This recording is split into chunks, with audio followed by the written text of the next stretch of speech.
ম্যাডামও মোটামুটি ব্যাগ নিয়ে ready. Good morning. প্রথমবার তোমরা দেখতে পেলে, নাহলে সকাল সকাল তো সেইভাবে ম্যাডামের দর্শন পাওয়া যায় না। টাটা। এসে গেছি আরটিভিতে মুভি দেখতে। আইসক্রিমটা কেমন এনজয় করছে? আর বহুদিন পর অরেঞ্জ স্টিক খাচ্ছি। 1 2 3 4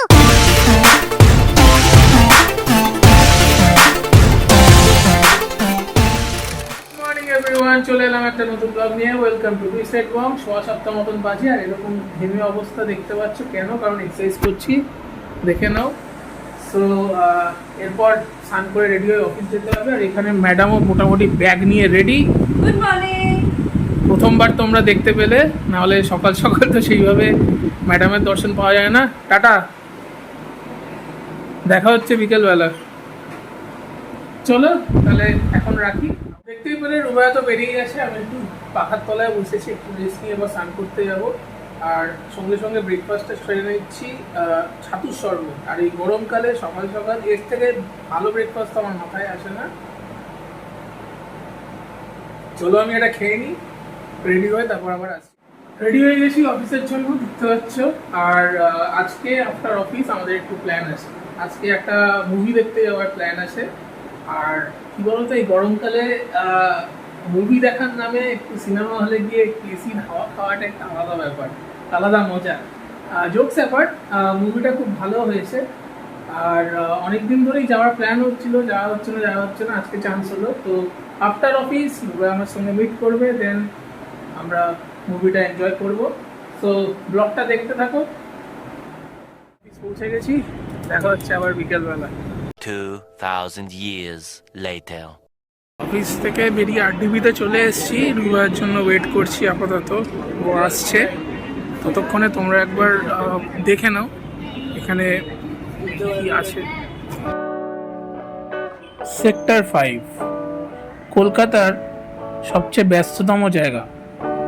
হাজার হাজার মানুষ তার কর্মজীবন এবং স্বপ্ন পূরণের জন্য ছুটে আসে এই সেক্টর 5-এ। এই ব্যস্ততার মাঝেও একটু আনন্দ, একটু এন্টারটেনমেন্টের জন্য রয়েছে মাল্টিপ্লেক্স, পাব, রেস্তোরাঁ ইত্যাদি। আমাদের যখনই সিনেমা দেখার প্ল্যান হয়, আমরা কিন্তু চলে আসি এই আরটিভিতে, সস্তা এবং টিকাও। তোমরাও একবার দেখে যেতে পারো, একবার ঘুরে যেতে পারো। আশা করি তোমাদেরও ভালো লাগবে।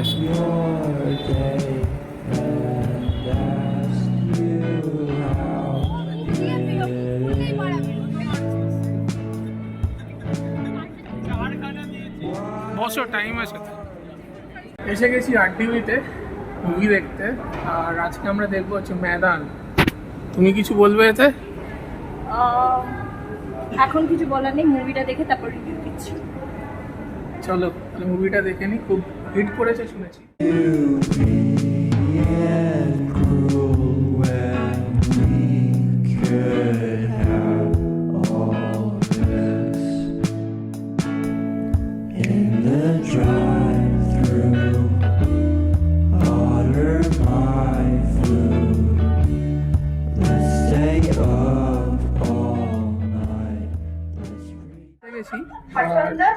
এই গরমকালে সিনেমা দেখার একটা যেটা মজা, যে একটু এসিতে এসে বসা, আরাম পাওয়া। আমার কি মতামত? যখন এসছি একটু রিল্যাক্সেশনও হয়, ভালো বেশ। একদম। চলো সিনেমাটা এবার শুরু হবে। মোবাইলটা অফ করছি।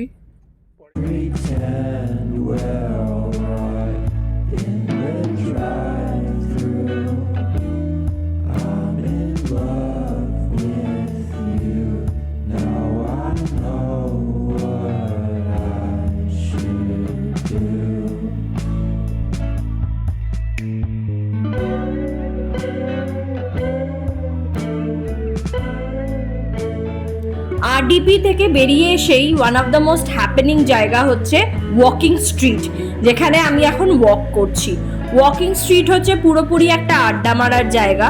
এখানে প্রচুর রেস্টুরেন্টস আছে আর বিভিন্ন ক্যাটাগরি রেস্টুরেন্টস আছে। একদিকে যেখানে আমি বারবিকিউ নেশন পাবো, সেই দিকে ওখানে ওয়াও চায়নাও আছে, বাস্কিন রবিন্সও আছে, আবার টি জাংশন চায় ব্রেকও আছে। আর যদি খেতে খেতে তোমাদের টাকা শেষ হয়ে যায়, তো অ্যাক্সিস ব্যাংকের এটিএমও আছে। তো সন্ধেবেলা এখানে বসে আড্ডা মারতে দারুণ লাগবে তোমাদের। তো তোমাদের যদি কখনো মনে হয় যে স্যাটারডে বা সানডে কি করব, একটু রিল্যাক্স করব, তাহলে একটা সাজেশন দিচ্ছি, আরডিবিতে চলে যাও, একটা ভালো মুভি দেখো, বেরিয়ে এসে এখানে কোথাও একটা ডিনার করো, উইকেন্ড পুরো সর্টেড তোমাদের।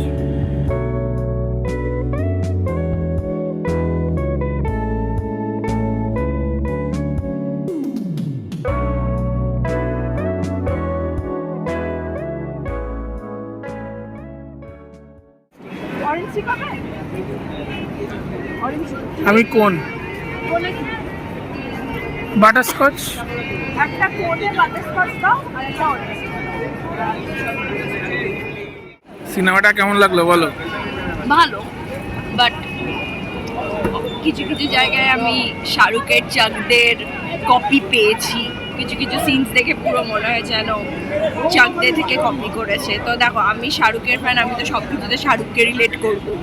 তো আমার মনে হয়েছে যে কিছু কিছু সিনস চাকদে থেকে কপি করা। আর আইসক্রিমটা কেমন এনজয় করছো? আর বহুদিন পর অরেঞ্জ স্টিক খাচ্ছি। উঠলাম এই 10টা মতন বাজে, এবার ফ্রেশ হতে হবে, তারপর ডিনার করব। সকাল সকাল তুমিও বেরিয়ে গেছো, আমিও বেরিয়ে গেছি, ফ্রিজে একজনও কেউ ঠান্ডা জল রাখিনি।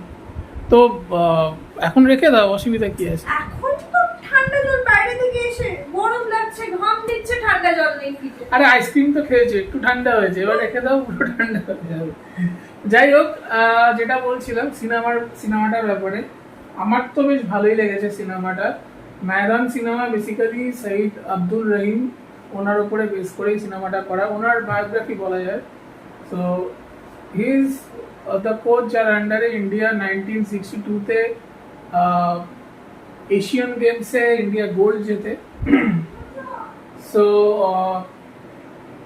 মানে যারা ইন্ডিয়ান ফুটবলকে ফলো করে বা যারা ফুটবল দেখতে ভালোবাসে, তারা এটার সঙ্গে বেসিক্যালি রিলেট করতে পারবে। ওনার আন্ডারে লেজেন্ডস লাইক পিকে ব্যানার্জি, পিটার থাঙ্গারাজ, দেন চুনি গোস্বামী, এদেরকে বেসিক্যালি তুলে ধরেছে সঈদ আব্দুল রহিম সাহেব। So great movie. আর মানে বেসিক্যালি হিস্ট্রি অফ ইন্ডিয়ান ফুটবলকে আমাদের সামনে তুলে ধরেছে। সো আর আমি হয়তো ফুটবল খেলি না, বাট আমি ফুটবল ফলো করি, আমি ইস্ট বেঙ্গল ফ্যান। আমার কাছে ইন্ডিয়ান ফুটবল মানে ক্লাব ফুটবল মানে ইস্ট বেঙ্গল মোহনবাগান। সো আর অবভিয়াসলি ইন্ডিয়ান টিম। সো একটা বেশ ভালো লাগলো, ভালো সিনেমা। আর দেখতে পারো তোমরা, আশা করি তোমাদেরও ভালো লাগবে। তো চলো এবার চেঞ্জ করে নি, আসছি আবার ডিনার করতে। আর আজকে ডিনারে আছে রুটি, চানা আর ইঁচড়ের তরকারি। খাবো দাবো, ঘুমোতে যাবো, কালকে আবার অফিস আছে। আর এদিকে মুম্বাই আর রাজস্থানের খেলা চলছে, তো খেলাটা দেখতে দেখতে খেয়ে নেবো। তো আজকের ব্লগটা এই পর্যন্তই। আর যদি ভালো লেগে থাকে একটা লাইক, শেয়ার আর কমেন্ট করে দিও, এবং আমাদের চ্যানেল টুইস্টেড ব্লগকে সাবস্ক্রাইব করতে কিন্তু একদম ভুলো না। চলো দেখা হচ্ছে আবার একটা নেক্সট এক্সাইটিং ব্লগে। ভালো থেকো, টাটা, গুড নাইট।